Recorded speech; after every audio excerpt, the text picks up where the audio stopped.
matin. Amen. Amen. Dis à ton frère, jamais reculer. Jamais reculer. Jamais reculer. Jamais reculer. Nous allons avancer. Jamais reculer. Jamais. Alléluia. Oui, le Seigneur est bon. Amen. Amen. Amen. Je vous salue au nom de Jésus. Soyez bienvenus dans la maison de Dieu. Amen. Que le Seigneur nous bénisse ce matin. Amen. Il nous fait grâce d'être dans sa présence. Amen. Amen. Nous saluons le couple Maki qui nous a fait une surprise agréable. Amen. Ce matin. Amen. Que le Seigneur vous bénisse. Amen. Amen. Amen. Merci encore pour la présence de chacun de nous. Notre fille, tu chantes à la chorale, c'est comment? Merci. Oui, c'est dans le préparatif, je crois. Ça va venir. Ça va venir. Maman, elle croyait qu'elle avait 10 ans, elle a 18 ans, c'est une majeure. Alors, maman, elle la prenait pour une petite fille comme ça. Elle a 18 ans, donc c'est une majeure. Elle peut jouer à la guitare, elle peut faire beaucoup de choses. Amen. Et le Seigneur te bénisse ici. Amen. Amen. Voilà, bien aimé, Dieu est bon. Dieu ne peut pas nous inviter ce matin pour rien nous dire. Donc Dieu nous a invités ce matin parce qu'il a quelque chose à nous dire pour la continuité de notre chemin, la marche par la foi. Donc Dieu a des choses à nous dire ce matin. Nous sommes venus l'écouter. Nous voulons que quand Dieu va nous parler, nous puissions être attentifs et que ceux qui ont des stylos peuvent les prendre et les cahiers pour noter et le Bible, pour que nous puissions ouvrir la parole de Dieu et ce que Dieu veut nous dire ce matin. Le Seigneur est bon, bien-aimé. Nous avons la grâce d'avoir un Dieu qui parle. Un Dieu qui ne cesse de parler. Parce que, vous savez, bien-aimé, nous avons été à l'école. Il y a des livres que nous avons à la maison, les livres d'histoire, de chimie, de géographie, de physique. Ces livres-là, quand nous les lisons, après, on n'en a plus besoin. Mais la parole de Dieu, le livre que tu vois là, chaque fois que tu la lis, chaque fois que tu lis la parole de Dieu, elle te donne encore envie de lire. Il y a d'autres révélations. Parce que ce n'est pas normal que le même livre tu le lis, et tu le lis pendant des années, mais son succès reste toujours actuel. Parce que c'est la parole de Dieu. Le bouquin, le petit roman d'Arlequin que tu as, ou bien Sas, que nous lisions à cette époque-là. Mais ce livre-là, quand tu lis, par exemple, le Tintin au Congo, tu connais l'histoire, tu les mets de côté. Parce que ça ne te dit plus rien. Mais la Bible que tu vois là, chaque fois que tu la lis, il y a d'autres révélations qui viennent dans ta vie. C'est la parole de Dieu. Le livre le plus traduit au monde, c'est la Bible. Qui fait des milliards et des milliards de dollars et d'euros. Si ce livre-là ne parlait que d'un homme, ou ça ne parlait qu'une invention humaine, les gens seront fatigués déjà. S'il y a des librairies qui font de l'argent, qui font des chiffres d'affaires, ils font des chiffres d'affaires avec la Bible qui parle. On l'a combattu, mais elle reste toujours vivante. Les gens qui ont combattu la Bible sont sous la tombe. La Bible continue. C'est la parole de Dieu. La Bible, le livre le plus traduit dans le monde entier, avec plusieurs langues, c'est la Bible. Et cette Bible-là n'est pas écrite par un homme, écrite par le Saint-Esprit, par les hommes. Le Saint-Esprit l'a écrit par les hommes. Ils ont écouté Dieu et ils ont commencé à écrire. Au point où les gens ont dit à Pierre et à Jean, les gens du peuple qui n'ont pas étudié, les gens qui n'ont pas été à l'école, les gens comme Pierre, un pécheur de profession, la Bible déclare ceci que quand Pierre parlait, les gens allaient consulter les érudits pour voir comment les gens du peuple sans instruction, quand ils parlaient aujourd'hui, il faut 4 ans, 5 ans d'université de théologie pour aller comprendre ce que quelqu'un qui n'a pas étudié a écrit. Ça, c'est la parole de Dieu. Si nous la prenons au sérieux, elle va nous prendre aussi au sérieux. Nous avons nos cahiers là, les bics. Et moi, tu as ton cahier, ton stylo, tout ça. Les choristes. Vous avez la Bible est là en triple là. C'est dangereux. J'ai toujours dit c'est dangereux cette Bible. On n'oublie pas. On n'oublie pas. La Bible doit être toujours là. Toujours là. Bien aimés, ce matin, nous allons apprendre quelque chose pour nous maintenir dans la marche par la foi. Nous allons prendre 1 Roi 18. 1 Roi 18.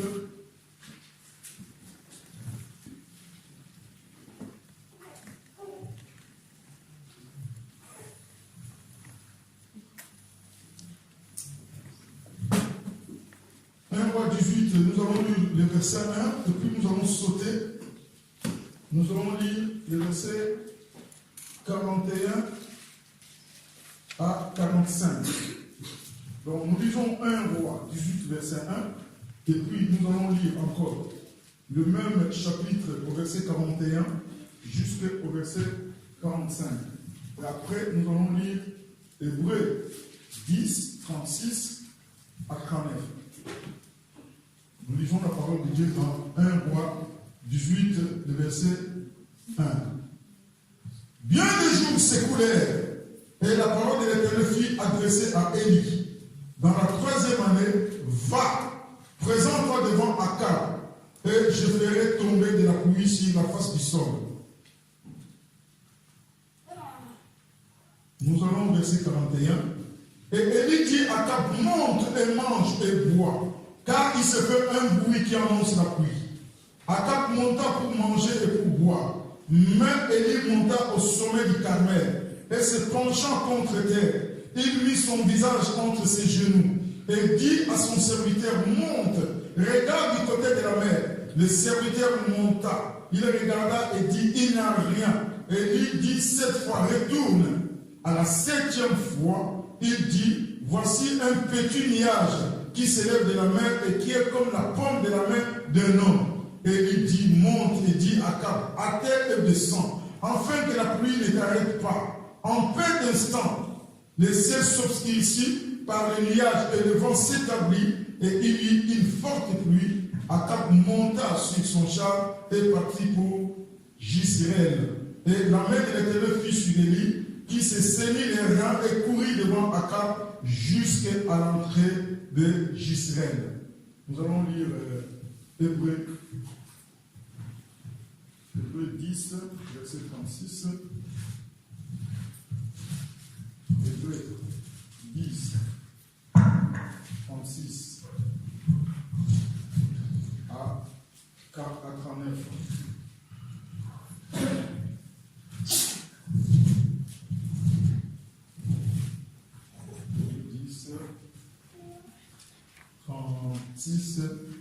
À 39. La Bible déclare, nous pouvons commencer par le verset 37. N'abandonnez donc pas votre assurance à laquelle est attachée une grande rémunération, car vous avez besoin de persévérance, afin qu'après avoir accompli la volonté de Dieu, vous obteniez ce qui vous est promis. Encore un peu de temps, celui qui doit venir viendra et il ne tardera pas. Et mon juste vivra par la foi. Mais s'il se retire, mon âme ne prend pas plaisir en lui. Nous ne sommes pas de ceux qui se retirent pour se perdre, mais nous sommes de ceux qui ont la foi pour sauver leur âme. Et l'Église dit Amen. Amen. Nous voulons intituler ce message aujourd'hui, n'abandonne pas. C'est simple comme ça. N'abandonne pas. Tu mets un point d'exclamation à la fin. Donc c'est une instruction, c'est un nom que le Seigneur nous donne, n'abandonne pas. Mes frères et sœurs, dans la vie, il y a des rêves. Nous avons des rêves tous. Tant que nous sommes en vie, nous avons des rêves. Nous voyons des choses.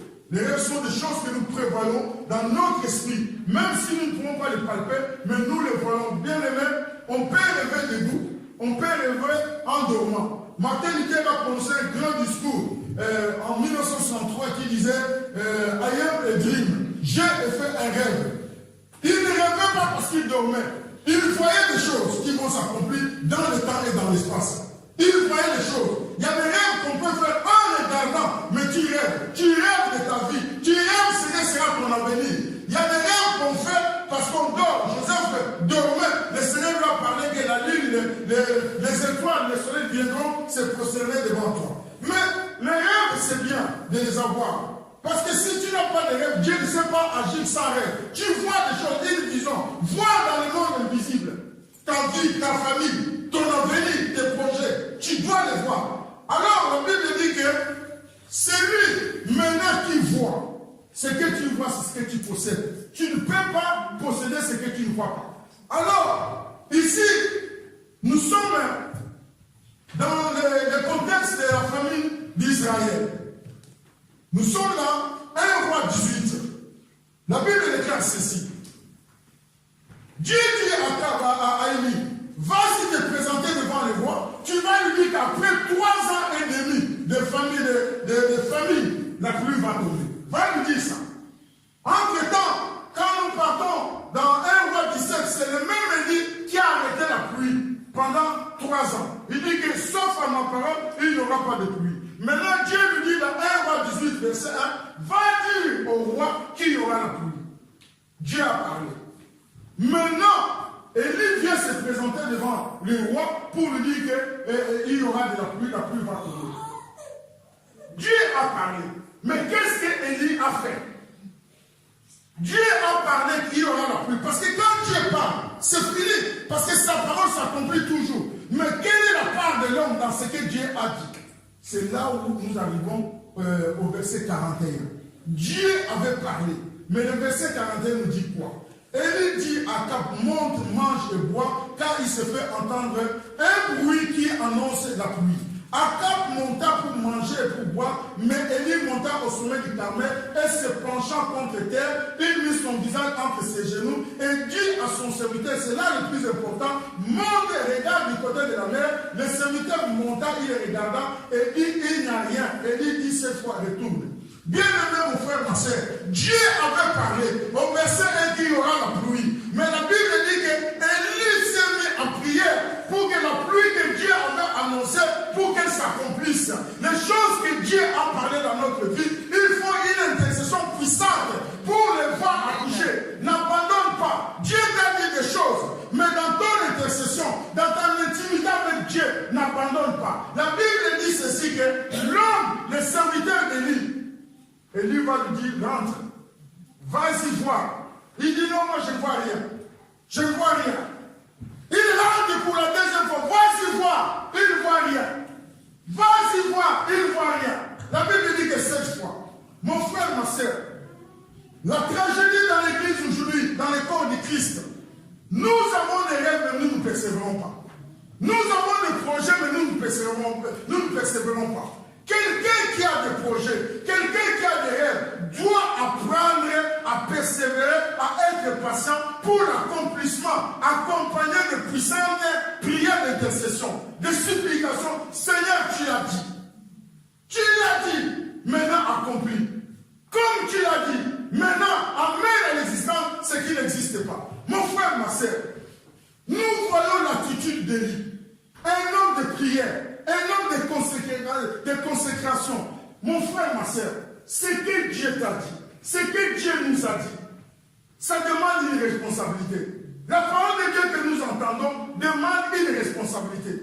La parole de Dieu, elle est faite. Dieu a parlé. La pluie va tomber. C'est fini la galère. C'est fini le désert. Je vais annoncer la pluie. La bénédiction va arriver. Mais où sont ces intercesseurs-là? Où sont ces hommes, ces femmes qui vont intercéder pour que la pluie réellement tombe et que nous puissions la palper? C'est ainsi, mon frère, dans l'église, dans le corps de Christ. Nous avons des gens à qui on a appris que quand tu viens à l'église, tout se passe vite et il n'y a aucun souci. Si tu es dehors, tu ne trouves toujours pas le mariage, mais viens à l'église, mon ami. Tu vas te marier. Si tu ne trouves pas de travail, mais viens à l'église, tu vas trouver du travail. Viens, si tu n'as pas, tu n'es pas marié, viens à l'église. Il y a des hommes à l'église, ils vont t'épouser. Ce sont des choses que nous avons écoutées, des fois qui nous ont amenés à l'église. Mais sans savoir que la vie chrétienne n'est pas une vie facile. La vie chrétienne, aucun moment où le Seigneur nous promet une vie facile dans la Bible. Aucun moment. La vie chrétienne, c'est une vie de foi. C'est une vie de persévérance. C'est une vie de patience. C'est une vie de prière. C'est une vie de vision. Voir dans le monde invisible. Comment le Seigneur va me conduire? Je suis en train de prier jusqu'à ce que cela s'accomplisse. Et ce sont ces choses-là qui ont amené justement le peuple de Dieu à abandonner. Ce sont ces choses-là qui ont amené le peuple de Dieu à abdiquer, à laisser, à jeter l'éponge. dit que non, moi je crois que Dieu ne fonctionne pas. Je suis obligé de changer de pays, de changer de lieu. Des fois, ce n'est pas le lieu ou le pays. Des fois, c'est nous qui allons changer pour changer l'environnement. Des fois, nous avons besoin de nous-mêmes de changer. Parce que l'environnement ne peut pas changer autant que nous ne changeons pas. C'est ainsi que Dieu a parlé. Et on voit maintenant des chrétiens qui échouent, des chrétiens qui n'arrivent pas à atteindre leur but. Pourquoi? Parce que nous avons des chrétiens qui ne sont pas persévérants. Nous avons des chrétiens qui laissent tomber à la première difficulté. Ils laissent tomber. Est-ce que c'est un rêve? Un rêve, c'est quelque chose qui peut même t'amener à la mort. Tant que je ne l'ai pas, je n'abandonne pas. Un rêve sont des idées, sont des plans, sont des projets. Et que voilà, je suis en train de rêver de conduire la voiture dans ce pays. Mais moi, je ne sais pas déplacer la voiture. Je ne sais pas démarrer une voiture. Mais tant que moi, je n'ai pas mon permis de conduire, je ne lâche pas. Je peux échouer autant de fois à la théorie ou à la pratique. Mais j'ai un rêve. Je dois conduire la voiture dans ce pays. Ça, c'est un rêve, par exemple. Alors, qu'est-ce que nous rencontrons? Il se fait que tu rencontres un moniteur méchant. Quelqu'un qui te parle mal. Quelqu'un qui frôle le racisme. Qu'est-ce que nous disons? Non, je laisse tomber. Je laisse tomber de toute façon. L'argent est parti, mon ami. L'argent d'inscription est parti. L'argent des aides de cours est parti. Où est la vision? Ça dit que cette personne n'avait pas la vision d'avoir un permis de conduire. Quand tu as la vision de palper quelque chose, il y a un prix à payer. Il y aura un prix à payer. La vie chrétienne n'a jamais été une vie facile. Et Dieu, dans la Bible, ne nous promet pas des choses faciles. Dans la Bible de Genèse à Apocalypse, il n'y a aucun passage où Dieu nous promet des choses faciles. Dieu nous promet des choses possibles, mais pas des choses difficiles. Des choses faciles. Dieu nous promet des choses possibles. Parce qu'avec la foi, tout est possible, mais tout n'est pas facile. Je répète la phrase. Par la foi, tout est possible, mais tout n'est pas facile. Demande Jacques Chirac, combien de fois il a échoué pour être président en France? Combien de fois il a échoué aux élections avant d'être à l'Élysée? Combien de fois? Va demander à celui qui a inventé la pénicilline, combien de fois? Va demander à M. Thomas Edison, celui qui a inventé l'ampoule, combien de fois il a essayé pour que nous puissions avoir ce qu'on appelle l'ampoule jaune? 1000 fois. La 1000e fois, Thomas Edison a découvert l'ampoule. La vie demande la persévérance. Je voulais dire, quand nous avons la détermination nous fait atteindre le but. Mais quand nous avons la vision, tout simplement, la vision ne suffit pas. Tu as la vision, mais tu dois associer à la vision la détermination. Parce que c'est la détermination qui t'amène au but. La foi va te fixer le but. Tu es fixé. Tu dis, ah, moi je vais atteindre ça. Mais qu'est-ce qui va te faire atteindre ça? C'est la détermination. Sois déterminé dans tout ce que tu fais. Et lui dit que retourne.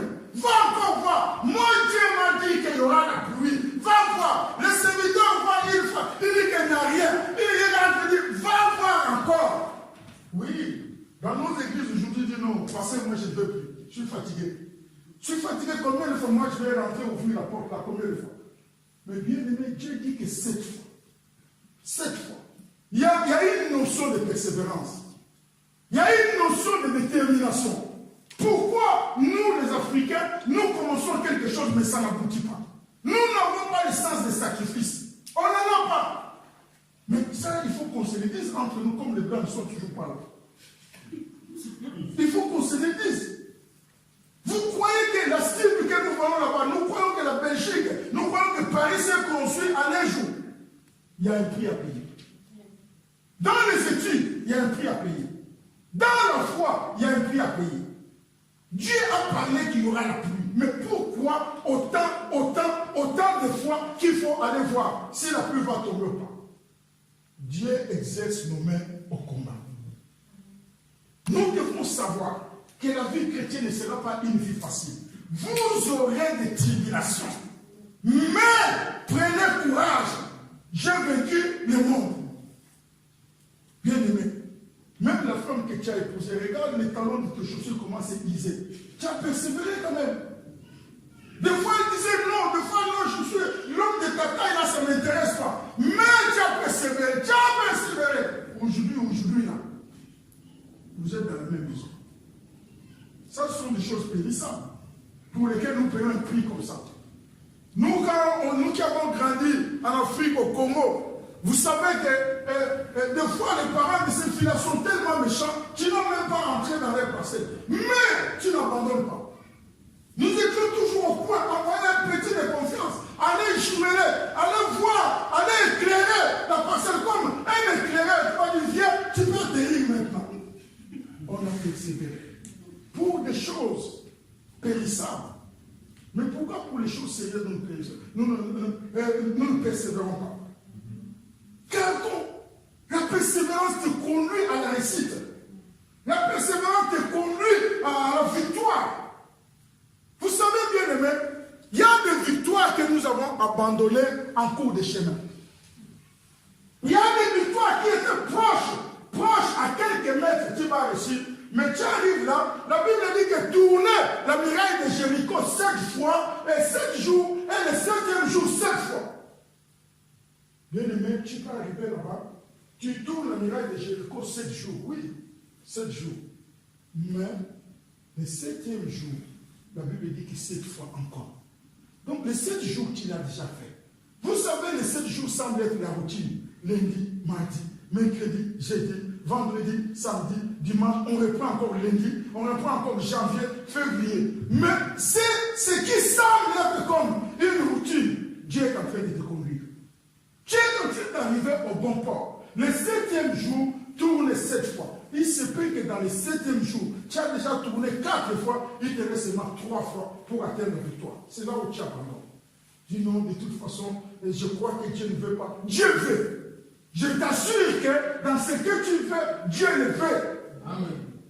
Dieu le veut. Parce que Dieu nous a appelés à la bénédiction. Il ne va pas dire ça 2 fois. La Bible dit que quand il a créé l'homme, il est béni. Dieu nous a déjà bénis. Il veut notre bénédiction. Il veut notre épanouissement. Il veut notre prospérité. Il veut notre abondance. Il le veut. Ce n'est pas que si Dieu le veut ou pas. Conduire une voiture, Dieu le veut pour toi. Acheter une maison, Dieu le veut. Avoir des enfants, Dieu le veut. Se marier, Dieu le veut. Parce que c'est déjà écrit. La Bible dit que Dieu le bénit. Il le dit, allez, soyez féconds. Dieu les a déjà bénis. Depuis Adam et Ève, nous sommes bénis déjà. Tout simplement, ce qui nous manque aujourd'hui, c'est la persévérance et la détermination. N'abandonne pas. Quels sont tes rêves ce matin? Quels sont les rêves? Tu veux que tes enfants se convertissent, mais continue à prier. Continue à prier jusqu'à ce que tu verras l'accomplissement. Et il se peut que ton rêve est de voir tes enfants ici à l'église. Dis que non. Ces enfants-là sont trop petits. Ces enfants-là sont en train de se carrer. Mais il y a une maman, il y a un papa qui sont à genoux jusqu'à ce que je verrai la paix de Jérusalem. Amen. Pourquoi nous n'avons pas cette détermination? Tu es en train de chercher une maison. Sois déterminé. Tu circules à pied, une nuit, 2 nuits. Ah, je ne l'ai pas trouvé. Mais non. Circule encore. Circule tous les quartiers, toute la commune, toute la ville. Celui qui cherche, trouve. Celui qui frappe, on l'ouvre. Celui qui demande, on lui donne. Il y a des moments où tu vas demander, on va te donner. Il y a des moments où tu vas chercher, mais celui qui cherche fournit des efforts. Celui qui cherche, ce n'est pas quelque chose qui est accessible. Il doit chercher parce que c'est quelque chose qui n'est pas à l'œil nu. Il faut chercher, il faut fournir des efforts. La Bible dit que celui qui cherche finit par trouver. Celui qui frapper demande encore plus d'efforts. Vous savez, pour frapper ici, pour voir le voisin, ici, il faut être assez fort pour voir le voisin. Ici, tout à fait, il est au salon, il est dans sa chambre ici, il est dans la douche. Le mur qui nous sépare ici, il faut frapper. C'est ainsi que quand la police vient frapper, tu sens qu'entre un enfant qui a frappé, la police est différente. On frappe parce qu'on veut avoir l'accès. Bien aimé, cette image-là de la vie chrétienne. Dans la vie chrétienne, il faut frapper comme un militaire. Frapper, n'abandonne pas. À n'importe quel âge, je peux changer mon histoire. Mandela n'a pas abandonné. À 27 ans de prison, il est sorti chef de l'État. On lui a proposé des choses. Monsieur, laisse tomber ton combat. Nous, on te donne une villa, on te donne des comptes en banque et tu t'étais bouche cousue. Il dit non, mon combat n'est pas celui-là. Parce qu'il avait un rêve. Parce qu'il avait un objectif. Le combat n'est pas que moi je sois riche. Le combat est que mon peuple soit libéré, soit épanoui. C'est ça le combat. Le combat qui a mené M. Mwabo à la CPI, c'est le combat de dire que moi je veux que vous les Français, vous nous traitiez égaux. Ce combat-là l'a amené, il pouvait aussi dire que venez prendre le pouvoir, laissez tomber. Celui qui a un objectif, il peut mourir pour ses idées. C'est là où nous, les Africains, nous n'avons pas réussi. Nous ne sommes pas capables de mourir pour nos idées. Nous ne sommes pas capables de tenir. Nous commençons une église, nous commençons un business, nous commençons un mariage. Nous ne sommes pas capables de tenir. Il suffit de moindres difficultés, de moindres caractères qui ne correspondent pas avec les caractères du monsieur ou les caractères de la femme. Dit non, je laisse tomber. Vous savez, à l'ancienne époque, quand une chaise s'est cassée, on la réparait. À l'ancienne époque, quand une chaise se casse, les vieux qui ont aujourd'hui 80 ans, 70 ans, quand la chaise s'est cassée, on la réparait. Aujourd'hui, quand la chaise se casse, on la remplace. On trouve une autre chaise et puis la vie continue. C'est ça que nous avons amené même dans nos relations. Je ne veux pas réparer la relation, moi je vais remplacer la relation. Je ne veux pas travailler avec ma femme ou mon mari, moi je vais remplacer un mari ou une femme. Je veux une autre. C'est ça la galère aujourd'hui. Nous ne voulons rien réparer. Il faut tout, il faut changer. Il faut trouver une chaise et puis la vie continue. Et cette chaise que nous allons trouver ne tire pas. C'est l'Ikea, je vous parle. C'est la même philosophie de l'Ikea. Nous avons amené ça dans nos relations. Je ne peux pas garder ma relation avec cette sœur en Christ pendant 20 ans, 30 ans. Il y a un moment donné, on va me dire, où est la sœur Emmanuela? Non, je ne sais plus. Donc, même les relations ne disent pas. Les gens sont dans un rythme de fast-food. Je voulais te dire, tu es aux études, tu es dans un mariage, tu es dans un projet persévère. N'abandonne pas. N'abandonne pas. Quel que soit le trait de caractère d'un conjoint, d'une conjointe, ça peut changer. La Bible dit que Élie a dit à son serviteur, va regarder encore. Dis non, Élie, je ne vois rien. Là, il n'y a rien, il n'y a pas de lien, il n'y a rien. Mais vers la 6e, la 7e fois, il dit que je vois un nuage comme la pomme d'une main. Bien aimé, Dieu est au contrôle. Dieu est au contrôle de ta vie. Dieu est au contrôle de ta vie, je te garantis que Dieu, il avait fini avec toi, tu serais déjà mort. Tant que tu es en vie, Dieu a encore des projets avec toi. Ce que le Seigneur dit ce matin, n'abandonne pas. C'est un rêve, c'est une vision. Garde cette vision-là très bien. Garde-la. Ce n'est pas un problème d'âge, ce n'est pas un problème des études, ce n'est pas un problème de diplôme, ce n'est pas un problème de connexion, c'est un problème de Dieu lui-même. Dieu veut que dans ce qu'il va faire dans ta vie, qu'il tire gloire. Que les gens voient que sa vie est entre ses mains. C'est comme ça, bien aimé. Les païens tout semble bien marcher pour les païens. Pourquoi? Parce qu'il n'y a aucun témoignage dans leur vie. Ils vont dire que c'est un faux perso. J'ai tout su par mes forces, mes diplômes, mes qualifications. Mais toi, quand Dieu te bénira, tu sauras dire que, mes bien-aimés, gloire au Seigneur. C'est grâce au Seigneur que j'ai ça, j'ai ça. C'est ce que le Seigneur attend de nous. Là où nous allons épuiser les moyens, là où nous n'avons pas de diplôme, là où nous ne savons pas parler néerlandais, quand le Seigneur va ouvrir une porte, c'est là où nous dirons, ça c'est Dieu. Et ça c'est Dieu. C'est Dieu-là nous demande ce matin, n'abandonne pas. N'abandonne pas. Il faut avoir des objectifs. Il faut avoir la vision. Il faut voir ton futur dans le présent. Il faut le voir. Voir cela. Et Élie voyait qu'il y a un bruit qui annonçait la pluie. Il y a un bruit bien élevé. Nous avons parlé de la projet. Et Dieu est en train de nous préparer parce qu'il y a un bruit qui annonce la pluie. Sois prêt parce qu'il y a un bruit qui annonce la pluie dans ta maison. Il y a un bruit qui annonce la bénédiction dans ta maison. N'abandonne pas. L'ennemi, la Bible dit qu'il rôde comme un lion cherchant qui va dévorer. 1 Pierre 5, 8. Il rôde, cherchant. Vous savez, même les diables, pour t'attaquer, ils cherchent. C'est-à-dire qu'il n'est pas facilement trouvable. Il y a quelqu'un qui a compris. Même le diable lui-même te cherche. Parce que s'il n'est pas facilement trouvable. Il cherche ta vie comme un lion cherchant qui va dévorer. Mais ta vie n'est pas facilement trouvable parce que tu es caché en Jésus-Christ.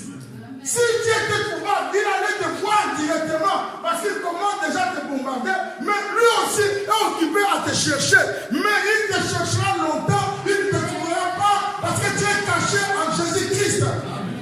La Bible dit que nous sommes au-dessus de toute attaque, de toute principauté, de toute domination.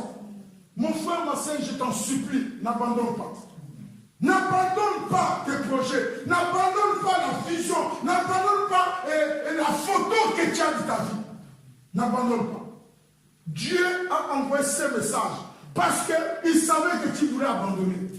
Dieu est en train de te repositionner. Encore dans le chemin. Vous savez, on a déposé Bartimée plusieurs jours. Nous ne savons pas combien d'années. Mais il y a un jour qu'on a déposé là-bas. Bartimée nous pouvait dire que non. Vous m'amenez là-bas pourquoi? On me donne des cesses, on me donne des pièces rouges. Laissez-moi si je veux mourir à la maison.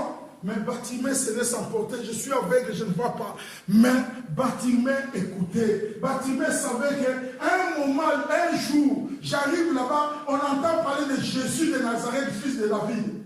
La Bible dit qu'il a crié, fils de David, aie pitié de moi. Bien aimé, tous les jours ne se ressemblent pas. Tous les jours ne se ressemblent pas. Tu vas dormir un jour comme ça, tu diras à ton mari, je ne me sens pas bien, j'ai des nausées, amène-moi l'oseille, amène-moi des trucs amers, amène-moi même les gingerbeer. Parce qu'il y a quelque chose qui est arrivé. Tous les jours ne se ressemblent pas. Garde la vision, garde les rêves. Aucun de ceux qui ont réussi dans la vie ne peut te dire que la vie est facile. Que personne ne te trompe dans l'église que la vie est facile. La vie est un combat. Depuis l'époque de Jean-Baptiste jusqu'à présent, le royaume de Dieu est forcé. Et ce sont les violents qui s'en emparent. Nous n'allons pas combattre avec les armes comme en Irak. Nous n'allons pas combattre comme en Syrie. Nous combattons par la foi. Nous allons lire Hébreux 10. Qu'est-ce que Hébreux 10 nous dit? Hébreux 10, à partir du verset, lisons Hébreux 10. Le verset que nous avons vu tout à l'heure, à partir du verset 35, Hébreux 10, 35. Hébreux 10, à partir du verset 35, nous allons jusqu'à 36. Hébreux 10. La Bible dit ceci, bien aimé. N'abandonnez donc pas votre assurance à laquelle est attachée une grande rémunération. Une rémunération, c'est quoi? C'est une paie, c'est un solde. Et ça, il faut. N'abandonne pas ton assurance. N'abandonne pas ta foi à ce que tu crois, à tes projets. N'abandonne pas. Parce que quand tu n'abandonnes pas, c'est attaché. La Bible dit que cela est attaché. Quelque chose qui est attaché, c'est quelque chose qui ne se détache pas facilement. Collé. Dans cette assurance-là, dans cette foi-là, la Bible veut nous dire tout simplement que tu ne seras pas dans la honte. Quand tu t'attaches, quand tu as l'assurance, tu as la foi, tu ne seras pas dans la honte. Les choses peuvent sembler comme tu vois là. Les choses sembler, mais la Bible dit que n'abandonnez donc pas. On a introduit le mot donc pour dire que la conclusion, pour dire que n'abandonne pas ma fille, n'abandonne pas mon fils, n'abandonne pas. Selon des gens qui voient leur avenir rose, selon des gens qui voient les couples s'arranger, selon des gens qui voient que la vie que je mène en 2019 ne sera pas égale à mon avenir. S'il y a des gens qui veulent te faire des photos, qui te fassent photographe des photos maintenant parce que ta vie peut changer à tout moment. Amen. Si Félix, tu sais qu'il était là, il allait dire Amen. Bien aimé, si c'est quelqu'un où moi je pars prier à la maison chez eux, mais la personne qui vient m'accompagner à la porte, c'est le président, le futur président de la pays, je le saurais comment. Est-ce qu'il est capable de me raccompagner encore là où j'ai laissé la voiture? Les choses ont changé. Si la Bible dit que si on te dit cela, tu dirais que non, ce n'est pas possible dans ma vie. C'est possible. Dieu a des projets de paix et de bonheur pour te donner de l'avenir et de l'espérance. Amen. Si Dieu t'a pu garder jusqu'aujourd'hui, parce que Dieu n'a pas fini avec toi, n'abandonne pas. Cette église, nous allons célébrer des mariages ici dans cette église. Cette église que tu vois là, les enfants seront présentés dans cette église. Nous les verrons comme ça. N'abandonne pas. Dieu, comment Dieu va travailler si toi-même tu ne vois rien? La Bible dit que qu'il te soit donné selon ta foi. Mais s'il se retire, la Bible dit que s'il se retire, mon âme ne prend plus plaisir. Bien aimé, Dieu est en train de parler ça avec désolation. S'il se retire, mon âme ne prend plus plaisir. Bien aimé, nous voulons que Dieu prenne plaisir de nous. Dans notre foi. Nous voyons que tu pries pour les enfants, tu pries pour un projet en Afrique, tu pries pour quelque chose qui va arriver. Mais continue à arroser ça dans la prière parce qu'il y a des forces de contradiction dans les ciels. Dieu veut te bénir, il y a d'autres forces qui s'énervent aussi. Dis que non, celui-là ne peut pas être béni. Il y a un combat spirituel au ciel. Souviens-toi de Daniel, qui a prié pendant 21 jours. Mais le premier jour qu'il a commencé à prier, Dieu l'avait déjà répondu. Si Daniel s'était arrêté à 2 jours, s'il s'était arrêté à 3 jours, même l'ange Gabriel n'allait pas le voir.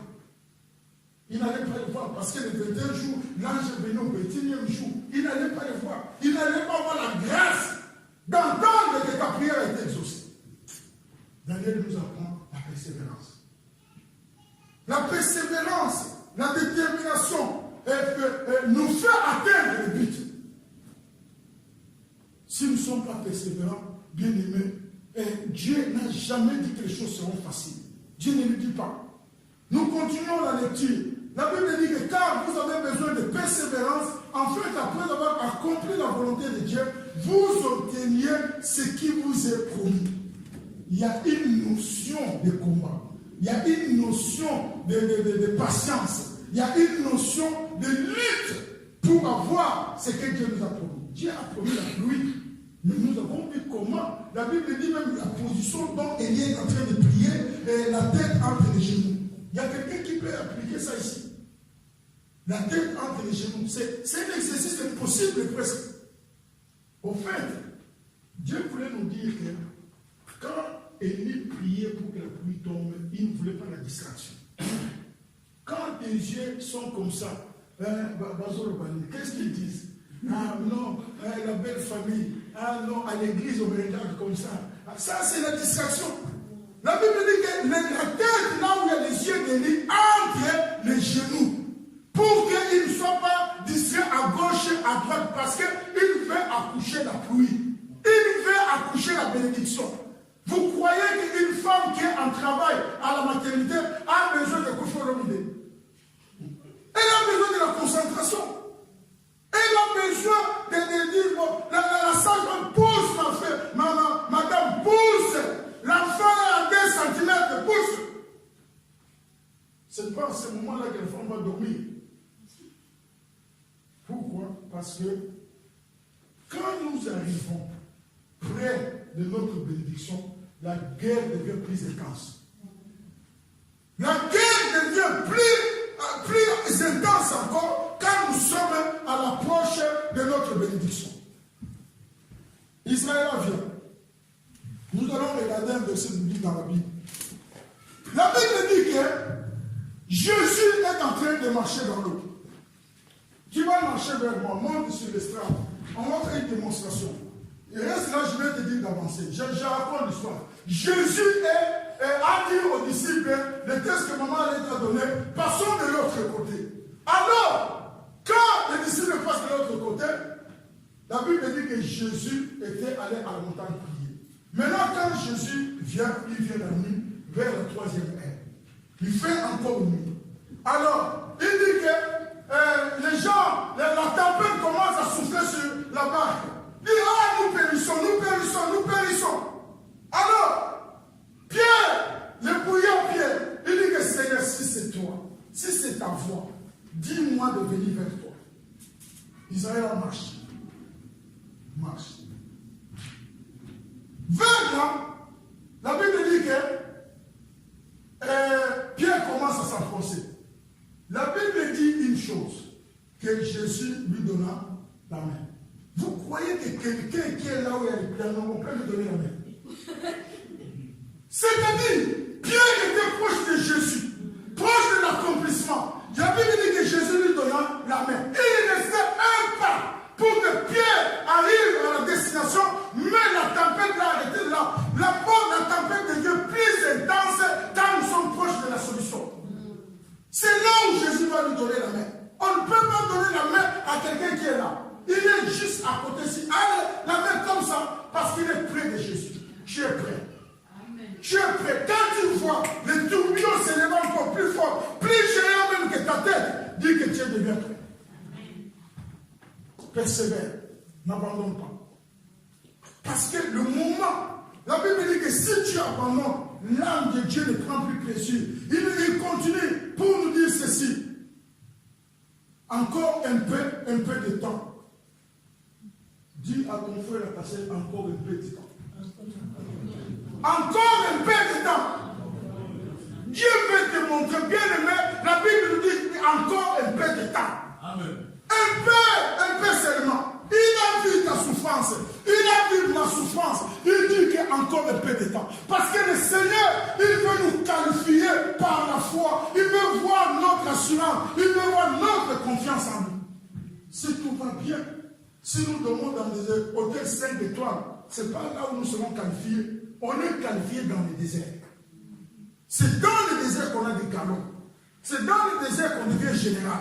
Des caporales, on devient général dans le désert. Il ne faut pas croire, les jeunes qui sont là, il ne faut pas croire que la vie est facile. Il ne faut pas croire que le mariage est facile. Il ne faut pas croire que le travail est facile. Il ne faut pas croire que les études sont faciles. On peut se terminer les études, mais il y a un combat pour trouver du travail. On peut trouver du travail, mais il y a un combat pour garder le travail. On peut garder le travail, mais il y a un combat pour vivre en bonne relation avec les collègues du travail. Combien de gens se suicident parce que les collègues du travail, ici, les corps, ils ne peuvent pas supporter. On se moque de moi. Ici, à Ouezembe, mon père, il y a un agent de la poste qui s'est suicidé il y a au moins 4 ans. Parce que les collègues se moquaient de lui. Il a trouvé du travail. Mais pour vivre dans ce travail-là, ça demande Jésus. Si moi j'étais à sa place, la Bible me dit que je suis une créature merveilleuse. Tu as beau se moquer de moi. C'est faux. Je ne te suis pas, je ne te regarde pas, je n'entends pas. Je suis sourd, je suis muet. Mais lui ne connaît pas. Les gens disaient qu'il était trop gros. Voilà, imposé, comment tu marches pour distribuer les courriers. Ça l'affectait, ça l'affectait, ça l'affectait. Il a écrit un courrier. Il dit non, je n'en peux plus. Le travail, il y a trop d'harcèlement. Je préfère aller me reposer. Pourtant, le vrai tourment commence, il ne se repose pas. C'est lui qui me fait à ce jour. Il a des comptes à rendre avec les créateurs. Le vrai combat commence pour lui. Mais mon peuple périt par manque de connaissance. Bien aimé, trouver un travail, ça demande un diplôme, ça demande des connaissances. Mais garder un travail, ça demande du caractère. Tu dois avoir le caractère pour vivre avec les autres. Trouver une église, trouver un pasteur, trouver une congrégation, une assemblée, c'est bien. Mais pour évoluer dans cette assemblée-là, ça demande un caractère. Nous n'avons pas tous la même instruction, nous n'avons pas tous la même éducation, nous n'avons pas tous le même caractère. Mais comment vivre avec des pays différents dans une même assemblée? Ça demande du caractère, justement. Ça demande de Jésus. Si tu n'as pas Jésus, comment tu vas te marier? Moi, je suis arrivé à la conclusion qu'un païen ne peut pas se marier, normalement. Parce qu'un païen ne connaît pas comment les mariages fonctionnent. C'est ainsi que, ici, là où Dieu demande de la persévérance, sois persévérant. Il veut que tu n'abandonnes pas. Les rêves, les projets auxquels tu tiens, Dieu aussi y tient. Mais le verset biblique que tu as trouvé, pour mettre à côté de ces rêves-là, ça s'appelle déjà l'exaucement. L'exaucement, c'est-à-dire que quand je prie pour quelque chose et que je comprends la volonté de Dieu dans cette chose-là, c'est déjà, Dieu m'a déjà répondu. Maintenant, comment je vais prier? Si l'exaucement est là, je vais chercher maintenant l'accomplissement. C'est ce que tu as dit dans ta parole. Exauce, accomplis ce que tu as déjà exaucé, parce que j'ai vu le verset, maintenant accomplis ce que tu as dit. Je commence à prier là-dessus, accomplis ce que tu as dit. Mon frère, ma soeur, ne sois pas comme tous les restes du monde qui veulent abandonner. Nous ne sommes pas seulement des Africains, mais nous sommes des enfants de Dieu.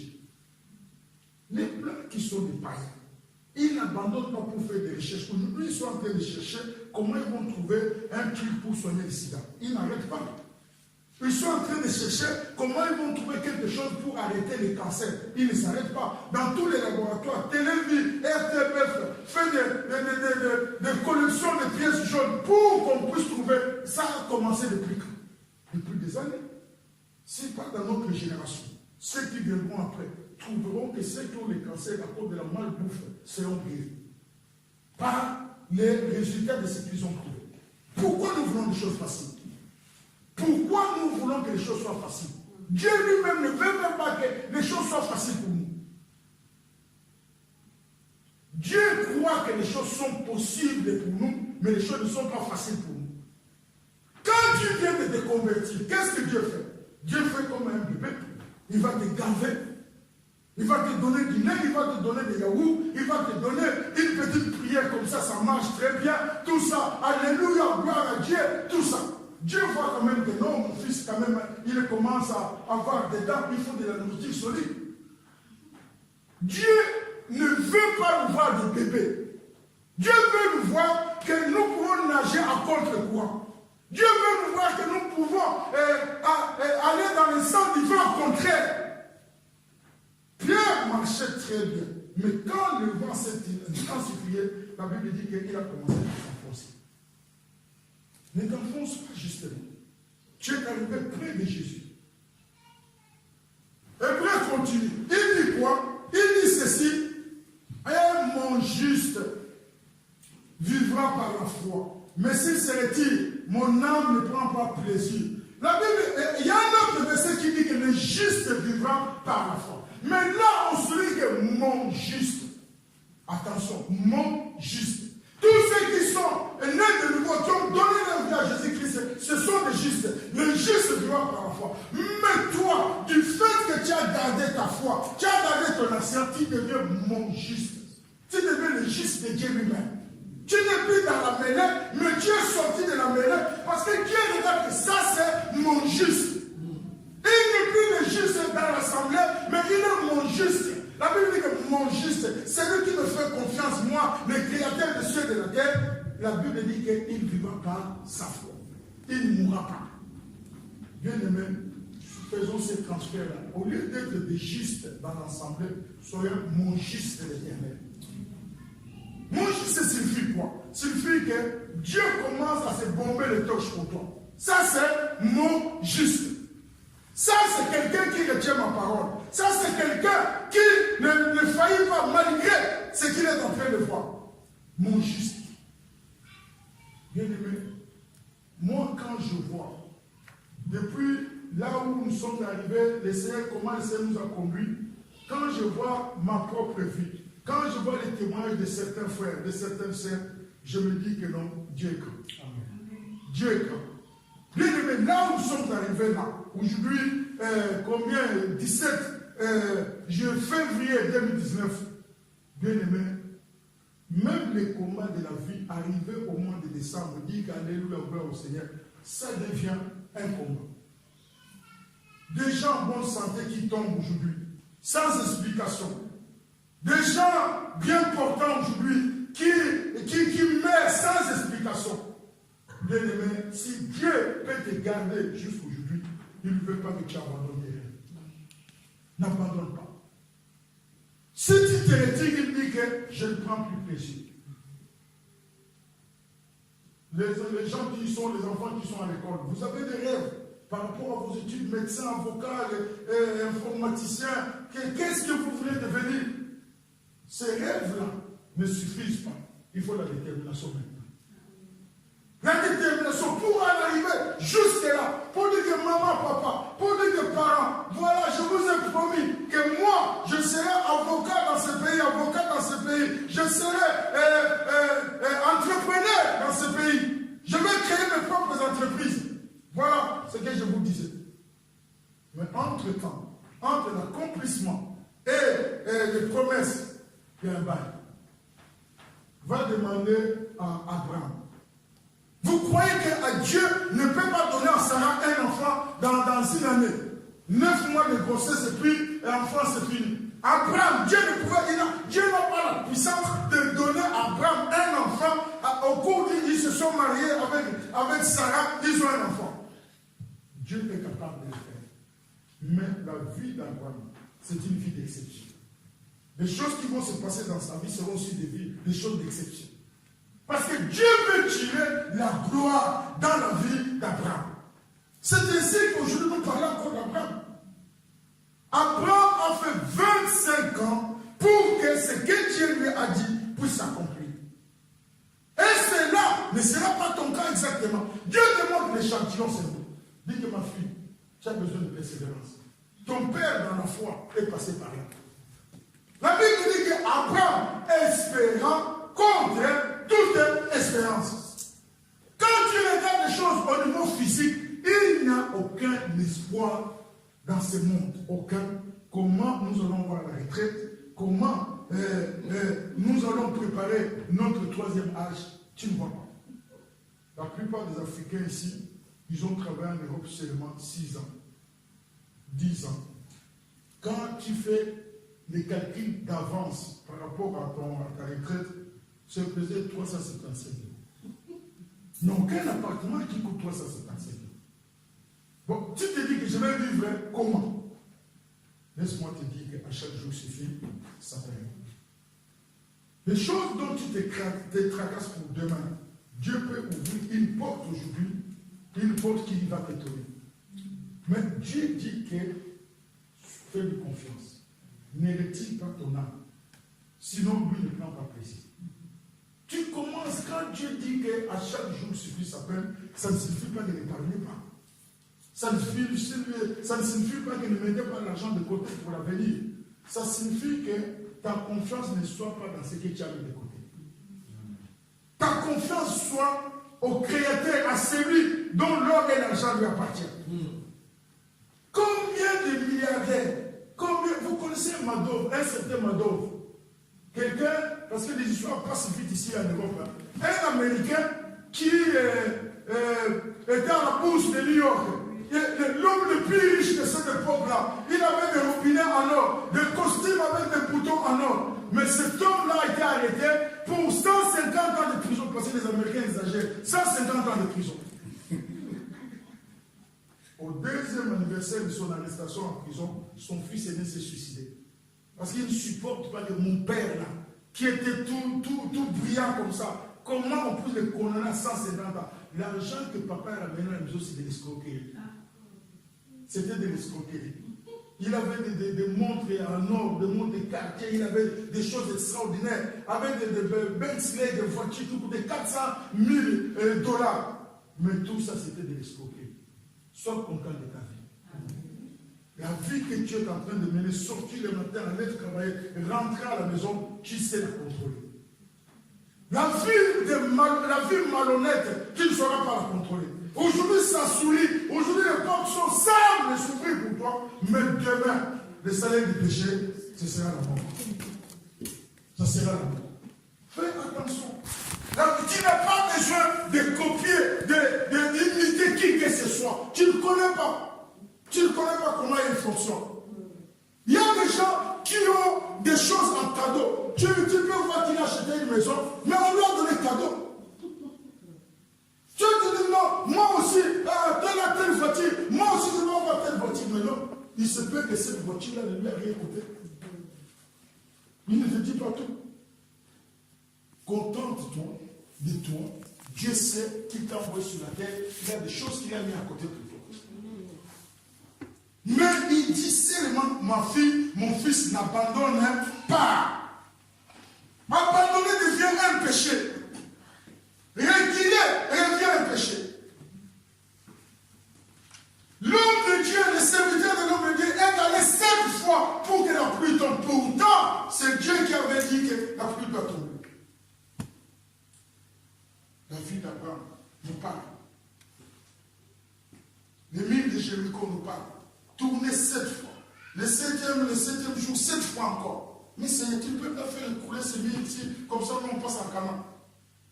Il exerce nos mains pour combattre. Dieu ne veut pas de pénichards dans l'église. Dieu veut des fils et des filles matures. La Bible dit dans Galates 4 qu'un héritier, s'il est enfant, il ne peut pas bénéficier de son héritage. Jamais. Ça nous permet dans l'église. Je suis en train d'attendre Dieu, mais dans la foi, je ne murmure pas, je ne maudis pas Dieu.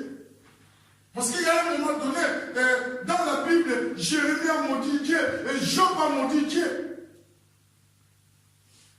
Pour nous montrer qu'à un moment donné, ça peut être difficile.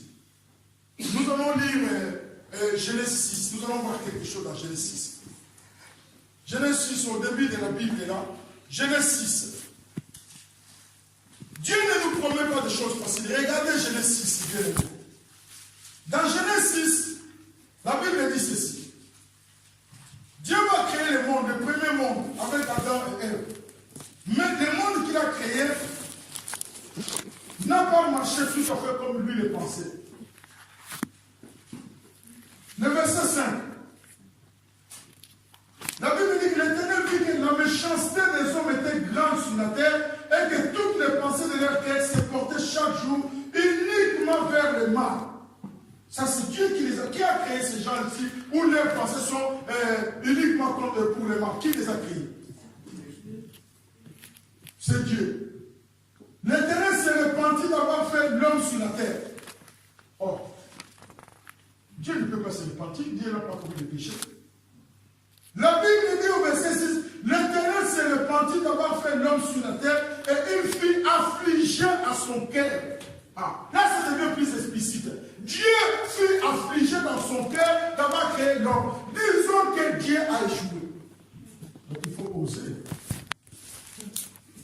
Disons que Dieu a échoué.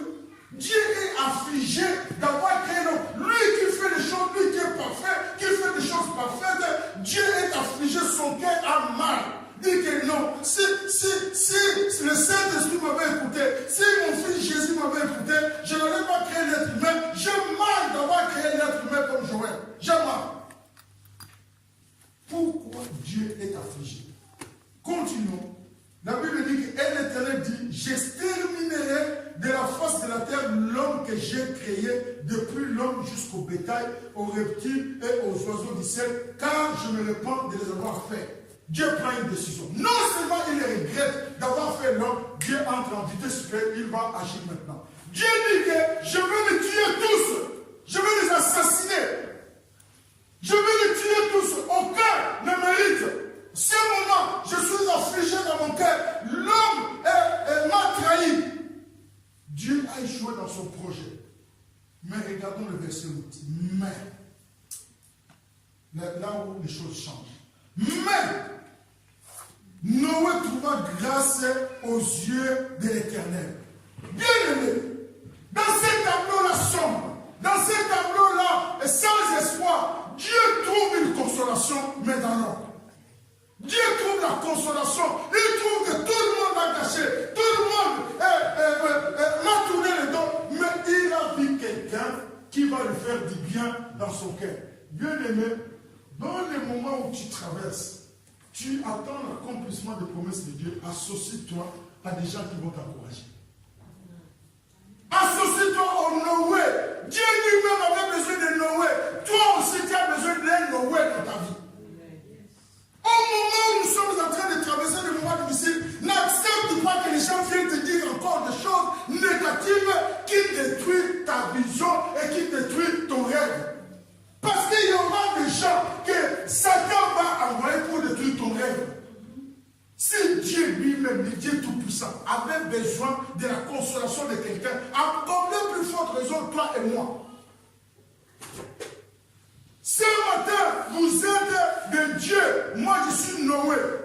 Ce matin, moi, je suis Noé. Vous êtes Dieu. Vous avez besoin de quelqu'un, d'un Noé, pour dire que même Dieu, Noé trouvera grâce aux yeux de Dieu. Dieu a eu la consolation. Son cœur est réparé parce qu'il y a quelqu'un qui l'a dit, ah, il y a quand même Noé. Quelqu'un qui va t'encourager dans la vie. Quelqu'un qui va t'aider que ton rêve se réalise. Dieu va prendre Noé. C'est à partir de Noé que Dieu va refaire le monde. La pluie va tomber, il va prendre Noé. Noé va prêcher 120 ans, aucune âme convertie. Et Dieu va sauver la famille de Noé. C'est à partir de la famille de Noé que Dieu va créer un nouveau monde.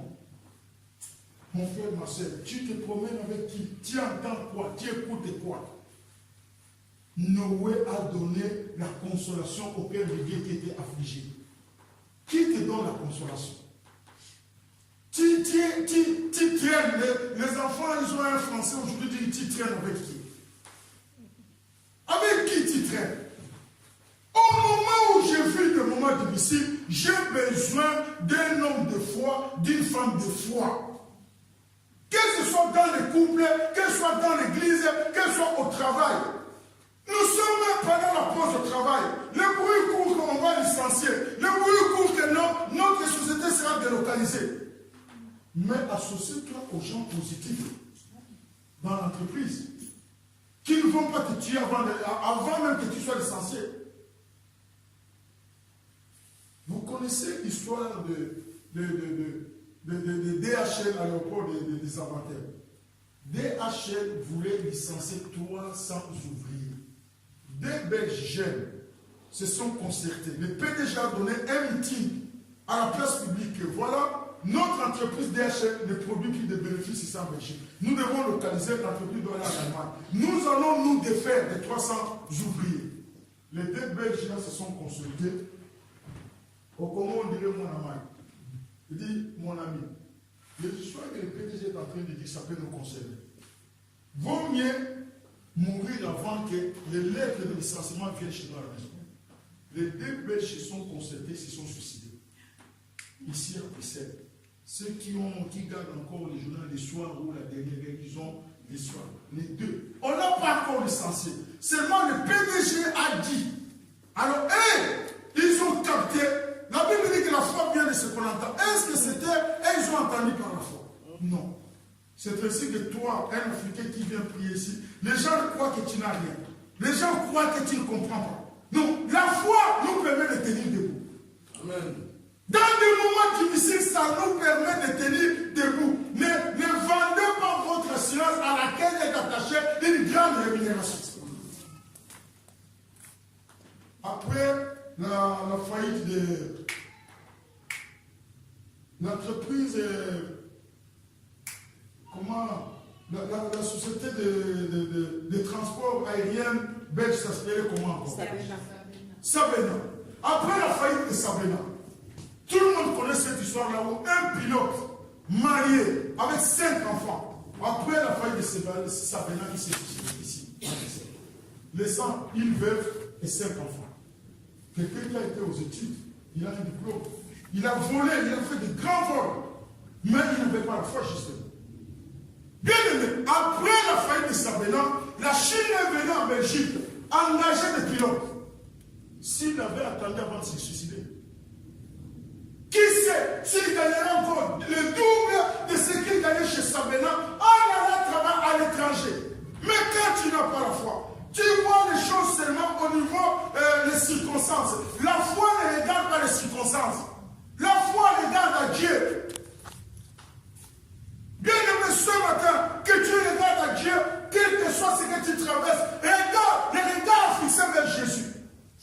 Le pilote, bien qu'il était riche, bien qu'il avait des vols, il avait de l'expérience, il s'est suicidé ici à Bruxelles, laissant une veuve et 5 enfants.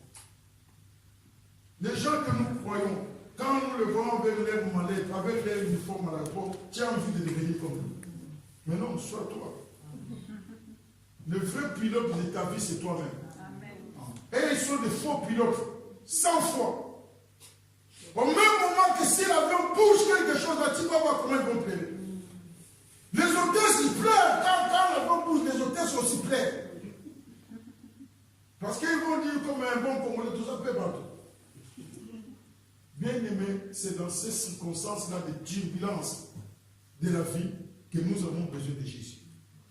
Il y a des turbulences. Il n'y a personne qui saute dans l'avion s'il y a des turbulences. On dit serrer la ceinture. Serre la parole. Tiens encore la parole très bien. Dis non, on ne va pas s'écraser. Dieu ne m'a pas dit qu'on va s'écraser. Il est sorti 7 fois pour regarder les nuages. 7 fois. Dieu lui-même qui avait dit que la pluie va tomber, mais il laisse 7 fois pour que la pluie tombe. C'est-à-dire, Dieu va accomplir des choses dans ta vie, dans la vie de ces églises, dans ma vie. Prenons courage, n'abandonnons pas. Amen. Amen.